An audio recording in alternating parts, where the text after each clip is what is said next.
ఉన్న IPS అధికారిపై MLA Kaushik Reddy చేసిన వ్యాఖ్యలను తెలంగాణ ఐపీఎస్ అధికారుల సంఘం తీవ్రంగా ఖండించారు.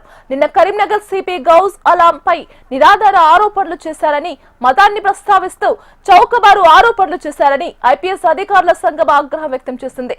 సివిల్ సర్వీసుల గౌరవానికి భంగం కలిగించే చర్యగా అభివర్ణించారు. ఇది అధికార యంత్రాంగంపై దాడి అని ఐపీఎస్ అధికారుల సంఘం వ్యాఖ్యానించారు. తక్షణమే షరతులు లేని బహిరంగ క్షమాపణ చెప్పాలని ఐపీఎస్ అధికారులు డిమాండ్ చేశారు.